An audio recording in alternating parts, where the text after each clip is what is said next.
कटिहार के युवा किसान संजीव पान की खेती कर अपने पिता को सच्ची श्रद्धांजलि दे रहे हैं। कटिहार के मनसाही इलाके के पशुपति नाथ ने इस इलाके में सबसे पहले पान की खेती की शुरुआत की थी।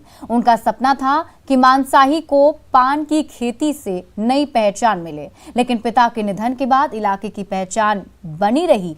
इसी के लिए संजीव ने फिर से पान की खेती शुरू की। युवा किसान संजीव की पहल को करीब से देखा है न्यूज़ 18 संवाददाता सुब्रत गुहा ने। भारत में है जब भी पान की चर्चा होता है तो बनारस की चर्चा होता है और एक मशहूर गीत है खाई के पान बनारस वाला। लेकिन आपको जो तस्वीर दिखा रहे हैं ये कटिहार की पान है और कटिहार के पान ये जो बगीचा है इसकी एक नायाब कहानी है। इसको खेती करने वाले एक युवा किसान कैसे पान की खेती से जुड़ गए, इस कहानी से सुनकर आपको भी एक बड़ा सीख मिलेगा। क्या कहानी है, क्यों पान की खेती शुरू की? मेरे पिताजी पान के शौकीन थे, खेत का अपना बेचते रहे इसी में, और अपना खेत का पान की खेती में बहुत शौक थे, बहुत उसको दिलचस्प था इसमें करने का। उसी की याद में अभी पान की खेती चल रही है। जब तक चल रही है तो चला रहे हैं। अच्छा, पिताजी का स्वर्गवास कब हुआ है? पिताजी का स्वर्गवास हो गया? हाँ, पिताजी स्वर्गवास 16 फरवरी 2021 को उसका स्वर्गवास हो गया है। अब वो आगे क्या करेंगे? आगे भी चलता रहेगा खेती। कौन सा पान है ये? कौन पान है ये बंगला पत्ता पान से जाना जाता है। तो नाफा उफा है, ठीक ठाक है, खेती ठीक ठाक है इसका?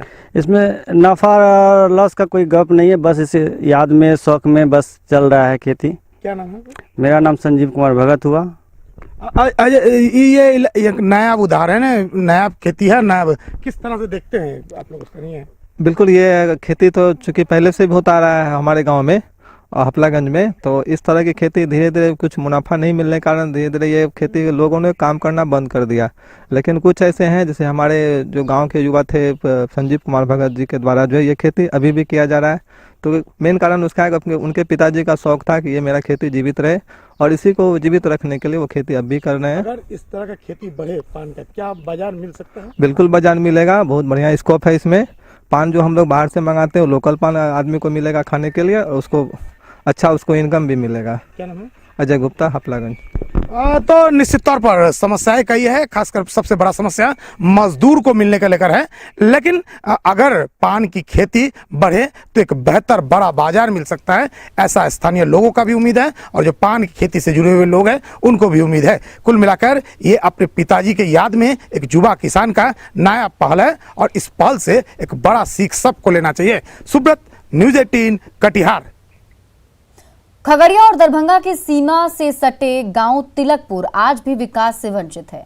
बाढ़ प्रभावित इलाका होने के कारण चारों ओर पानी ही पानी नजर आता है। गांव वाले खुद से चंदा कर चचरी पुल का निर्माण आने जाने के लिए करते हैं, जिससे गुजरने पर हमेशा हादसे का खतरा बना रहता है। हैरानी की बात तो यह है कि कोई भी जनप्रतिनिधि ग्रामीणों की समस्या को दूर करने की कोशिश तक नहीं करते।